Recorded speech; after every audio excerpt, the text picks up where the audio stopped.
اب پتہ چل گیا نا بری عادت کون سی ہے. اب اسے چھوڑنے کی کوشش کرے, اللہ سے دعا کرے, چھوڑنے کی کوشش کرے. یہ جو ہر جگہ پرفیکٹ بنا پھرتا ہے, اسے تو پتہ ہی نہیں اس کی بری عادتیں کون سی ہیں. جب پتہ ہی نہیں ہے تو عادتیں ٹھیک کیسے کرے گا؟ ہمارا المیہ یہ ہے, ہم اپنے آپ کو پرفیکٹ سمجھتے ہیں جبکہ ہم کچھ بھی نہیں ہوتے. ہم اتنے امپرفیکٹ ہوتے ہیں کہ ہمیں اس کا شعور ہی نہیں ہوتا. اور اس سے بڑی بیوقوفی کوئی نہیں ہے کہ کوئی برا ہو اور اسے یہ پتہ ہی نہ ہو کہ وہ برا ہے. جس کو یہ پتہ ہے نا کہ اس میں کچھ برائیاں ہیں, وہ کسی بھی وقت توبہ بھی کر لے گا اور اپنی عادتیں بھی درست کر لے گا. لیکن وہ کیسے اپنی عادتیں درست کرے گا جو ہے تو برا لیکن اپنے آپ کو سب سے اچھا سمجھ رہا ہے؟ ہمارا المیہ یہ ہے کہ ہم میں بے شمار خامیاں برائیاں, ہم سمجھتے ہیں میں تو سب سے اچھا ہوں. بھائی میرے بھائیوں, جو اس راستے پر چل رہا ہے وہ ہلاکت کے راستے پر چل رہا ہے. یاد رکھیں, جنت کے اعلیٰ درجے میں گھر کی ضمانت ہے کس کو؟ جو اپنی عادتیں درست کر لے.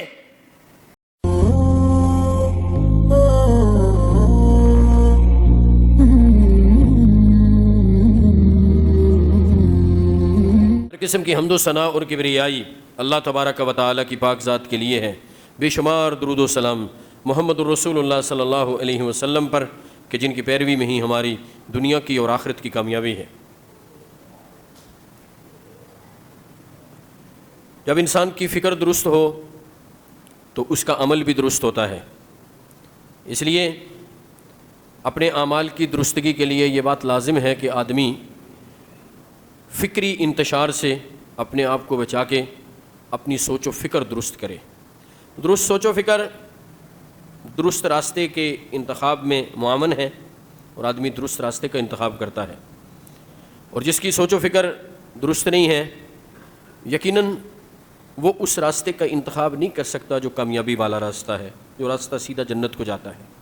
اس لیے انسان کو اپنی سوچ و فکر, اپنا موقف مضبوط کرنا ہوگا.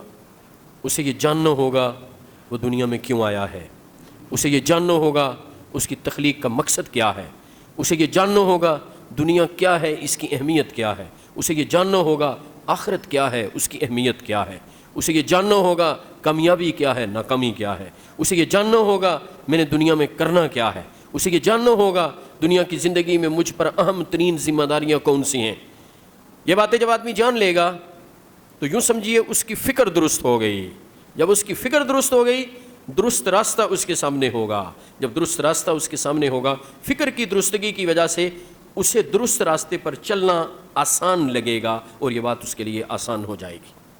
میرے بھائیوں, میں اس پر بہت زور دے رہا ہوں اور متعدد خطبات ہو چکے, حتیٰ کہ میں نے اسی کو رمضان کی تیاری بھی کہہ دیا ہے.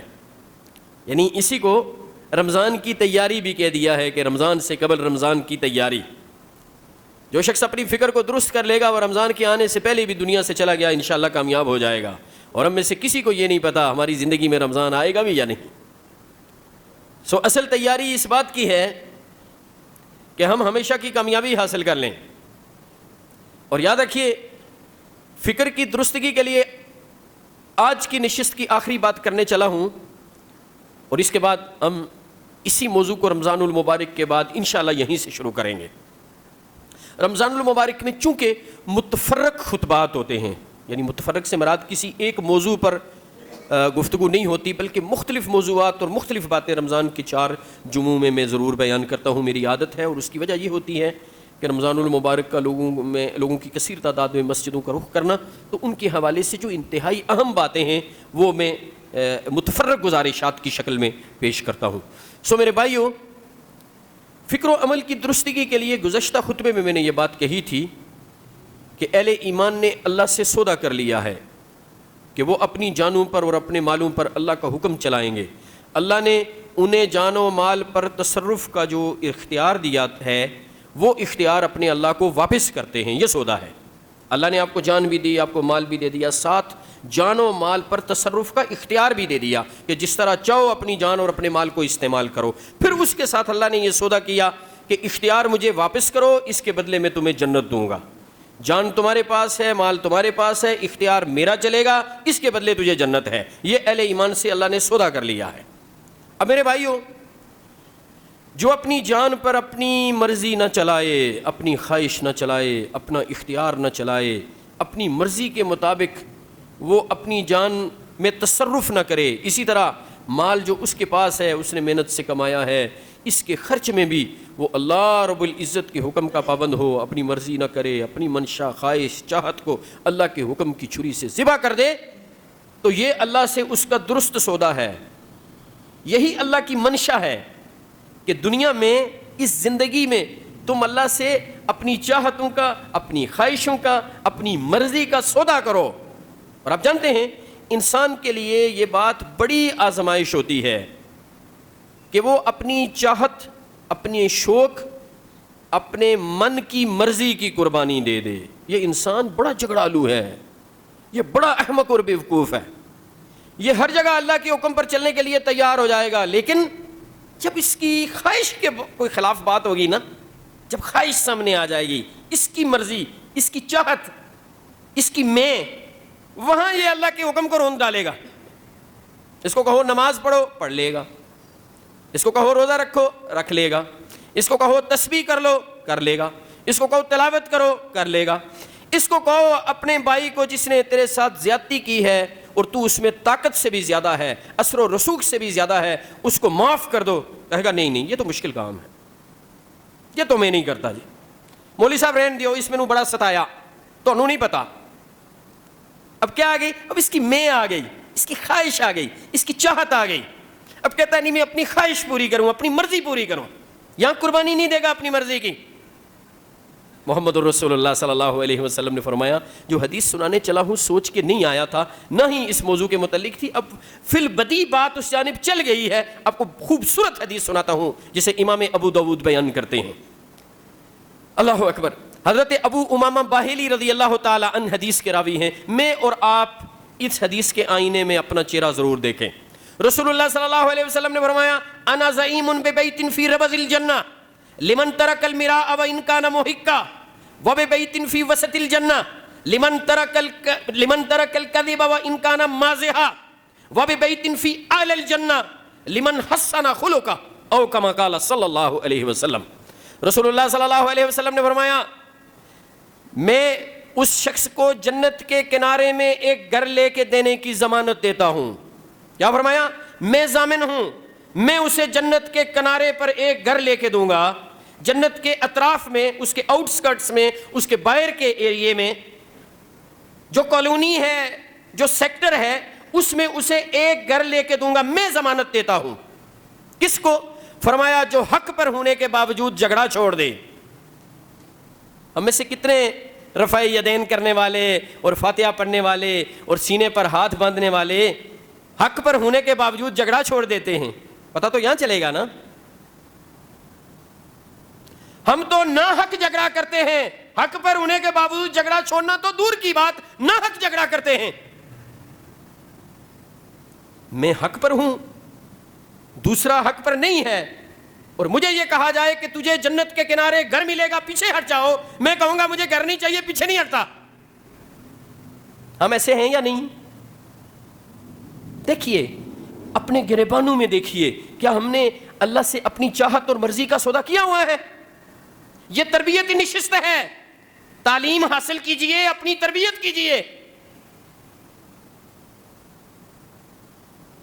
انا زعیم ببیت فی ربض الجنہ لمن ترک المراء وان کان محقا.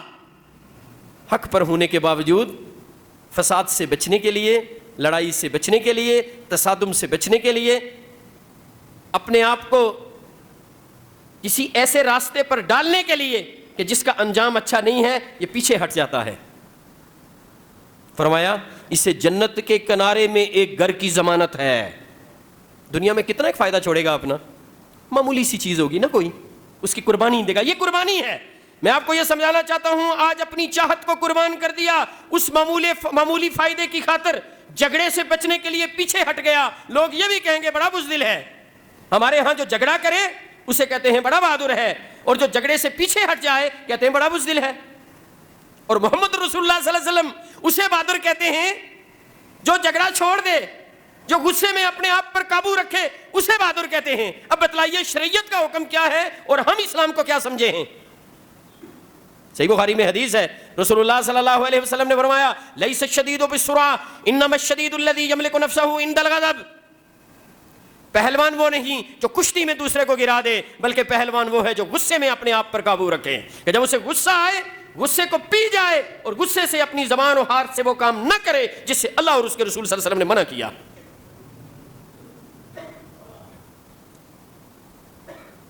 سو میرے بھائیو، معمولی فائدے کو قربان کرنے کا سودا اللہ سے کیا ہے کہ جھگڑا چھوڑ دیا ہے، معمولی فائدے کی قربانی دی ہے، مل کیا رہا ہے؟ جنت کے کنارے میں ایک گھر۔ کیا یہ معمولی فائدہ اس گھر کی قیمت ہے؟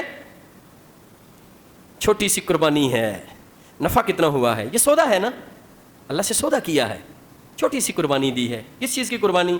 جھگڑے سے بچنے کے لیے، حق پر ہونے کے باوجود اپنا فائدے کا کام یا اپنا جو اس نے نفع حاصل کرنا تھا یا اپنی بات سے پیچھے ہٹنا تھا، پیچھے ہو گیا۔ فائدہ کیا حاصل ہوا؟ نفع سے، اپنا کاروبار سے منافع کیا ملا؟ جنت کے اطراف میں ایک گھر۔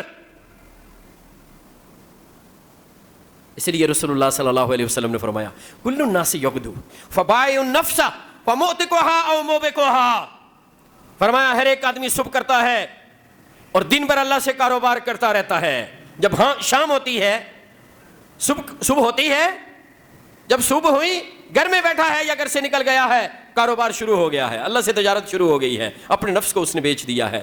فموتقها او موبقها، شام ہوتی ہے، یا تو ہلاک ہوا ہوتا ہے یا نجات پا چکا ہوتا ہے۔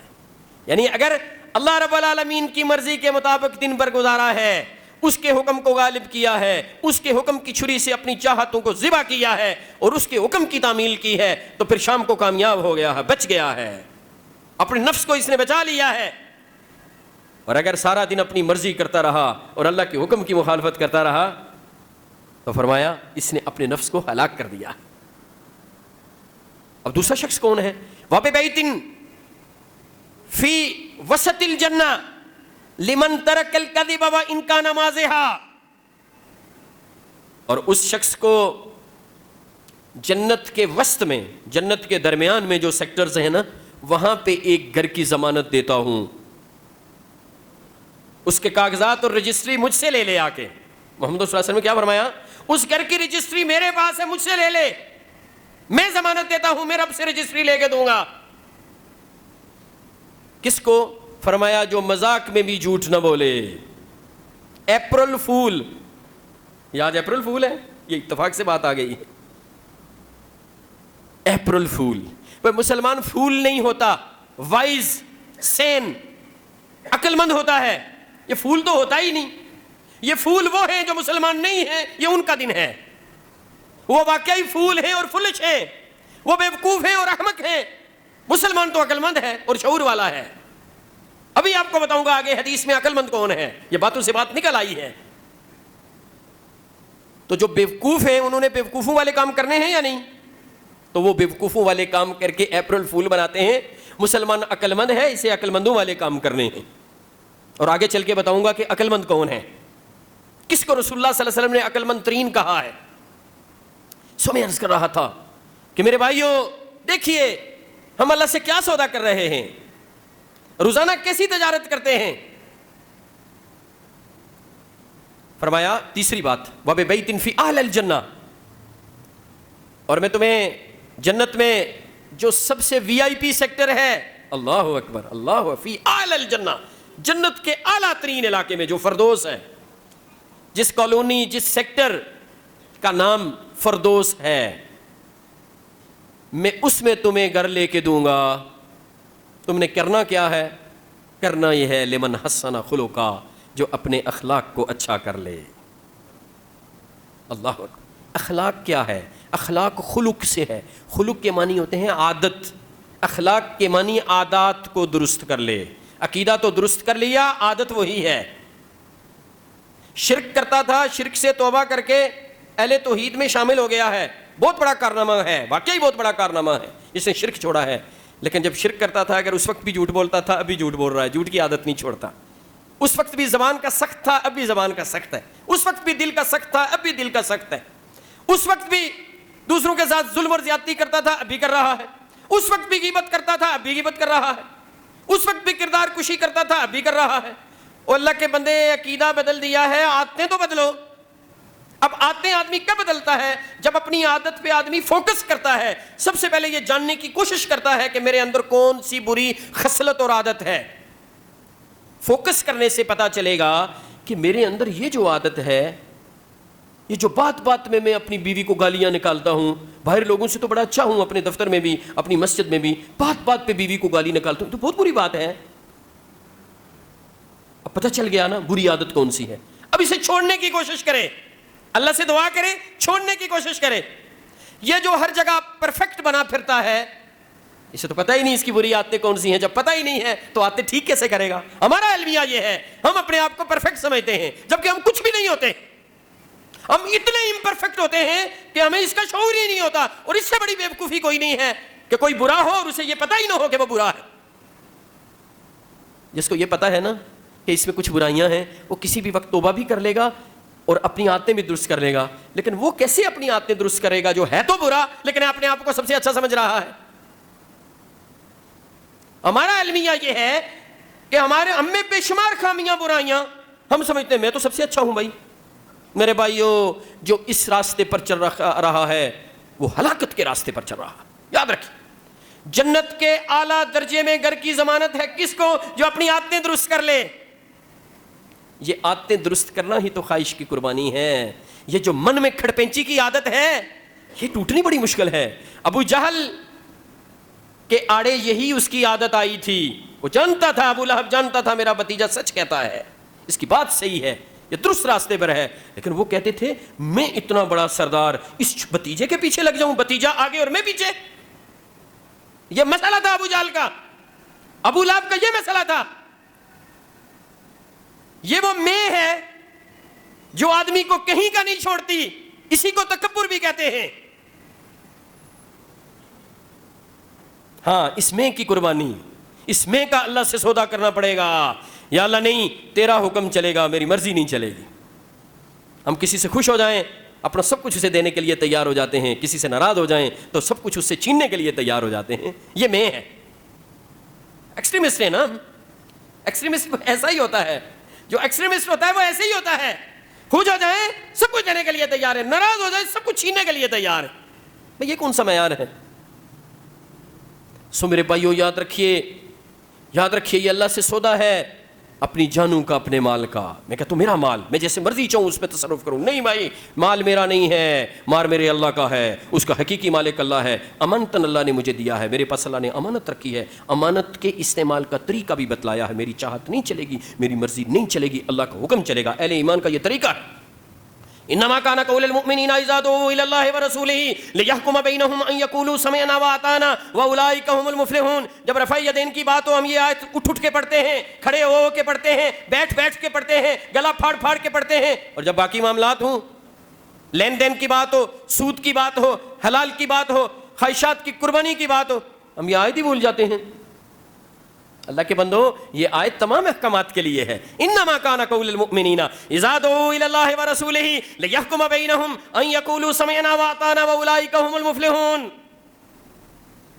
میری چاہت نہیں چلے گی، میری مرضی نہیں چلے گی، میں نے جو سوچا ہے وہ نہیں ہوگا، جو رب کا حکم ہے وہ ہوگا، وہی غالب کرنا ہوگا، اسی کے سامنے تھرے تسلیم خم کرنا ہوگا۔ یہ ہے اللہ سے دنیا میں سودا، اس زندگی میں یہ رب سے سودا کیا ہوا ہے۔ جس نے ایسے سودا کیا ہوا ہے وہ کامیابی کے راستے پر چل رہا ہے۔ انشاءاللہ اس کی دنیا بھی تابناک ہے اور اس کا انجام بھی انتہائی شاندار ہے۔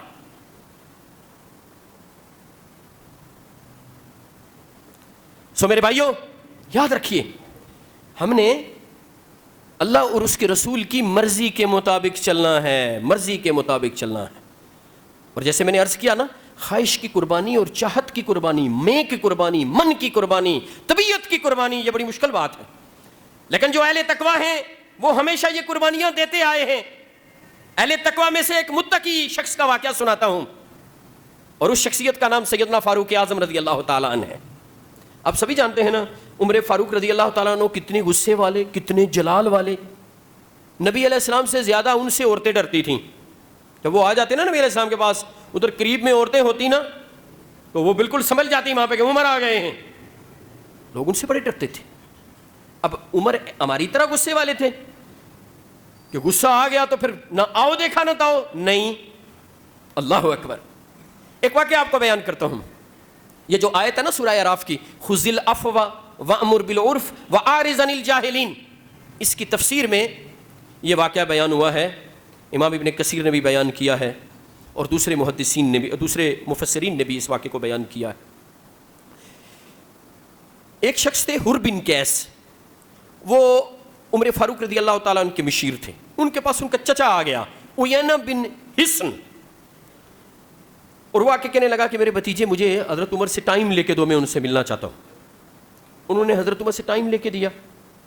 جب ملاقات ہوئی تو وہ صاحب حضرت عمر کو کہنے لگے کہ آپ نے تو ہمارے ساتھ یہ کیا ہے, آپ نے تو عدل و انصاف نہیں کیا. اس طرح کی باتیں کرنے لگے جو باتیں بالکل بے تکی تھیں اور خلاف حقیقت تھیں. حضرت عمر جلال میں آ گیا, غصہ آ گیا. جب قیس بن حر نے دیکھا نا کہ حضرت عمر کو غصہ آ گیا ہے, یہ عیینہ بن حصن کے بھتیجے تھے اور حضرت عمر کے مشیر تھے, حضرت عمر کی طبیعت کو بھی جانتے تھے, آپ کے ساتھ ہوتے تھے. جب انہوں نے دیکھا کہ حضرت عمر جلال میں آ گئے ہیں اور اب اس کی خیر نہیں ہے, تو کہنے لگے یا امیر المؤمنین, اے امیر المؤمنین, اللہ رب العزت نے اپنی کتاب میں یہ کہا ہے خذ العفو وامر بالعرف واعرض عن الجاہلین وان ھذا من الجاہلین. کہنے لگے اے عمر, اللہ نے قرآن میں کہا ہے معافی کو لازم پکڑیے, نیکی کا حکم دیجئے اور جاہلوں سے نہ الجھیے, ان سے اعراض کیجئے, ان سے الگ ہو جائیے. وَهَذَا مِنَ الْجَاهِلِينَ, اور یہ میرا چچا جاہلوں میں سے ہے. اب جب حضرت عمر نے قرآن کی آیت سنی, حالانکہ سخت غصے میں ہیں, غصے میں قرآن کی آیت یا حدیث پر عمل کرنا انتہائی مشکل ہوتا ہے. عام حالت میں آدمی عمل کر لیتا ہے, جب آدمی غصے میں ہونا بڑا مشکل کام ہے. حضرت عمر جیسا غصہ کرنے والا شخص جب یہ قرآن مجید کی آیت سنی, فوراً اس آیت کے سامنے اپنا سر جھکا دیا. صحیح بخاری میں ہے وکانا وقافا عند کتاب اللہ, حضرت عمر کے متعلق یہ الفاظ آتے ہیں وکانا وقافا عند کتاب اللہ, عند کتاب اللہ, وکانا وقافا عند کتاب اللہ. حضرت عمر کتاب اللہ کے سامنے اپنے آپ کو جھکانے والے تھے. یہ آپ بھی کتاب اللہ کے سامنے اور میں بھی جھکانے والے ہیں اپنے آپ کو, کہ کتاب اللہ کا حکم آ جائے ہم اپنی مرضی چھوڑ دیں, ہم اپنی چاہت چھوڑ دیں, ہم اپنی خواہش چھوڑ دیں, ہم اپنا موقف چھوڑ دیں, ہم اپنی میں چھوڑ دیں. یہی تو کرنے کا کام ہے, یہی تو کرنے کا کام ہے. اور یہ صرف حضرت عمر ہی نہیں تھے, بے شمار صحابہ اکرام, بے شمار تابعین. وہ علی بن حسین زین العابدین کا واقعہ بھی ہے نا, اللہ, بہت خوبصورت واقعہ, بہت خوبصورت واقعہ. لیکن میرا وقت ہو گیا ہے, آئندہ کبھی موقع ملا تو آپ کو بات سناؤں گا. جو میں نے درست بات کہی ہے وہ اللہ کی توفیق سے ہے. اسے رمضان کی تیاری سمجھیے, اسے رمضان کی تیاری سمجھیے. اور جو کہنے میں غلطی ہوئی ہے وہ یقیناً مجھ جیسے انتہائی نالائق قرآن و حدیث کے ایک ادنیٰ سے طالب علم کی بات ہے, اور اللہ سے اس کے لیے معافی کی درخواست ہے. اقول قولی ھذا واستغفر اللہ لی ولکم ولسائر المسلمین. سبحان ربک رب العزۃ عما یصفون وسلام علی المرسلین والحمد للہ رب العالمین.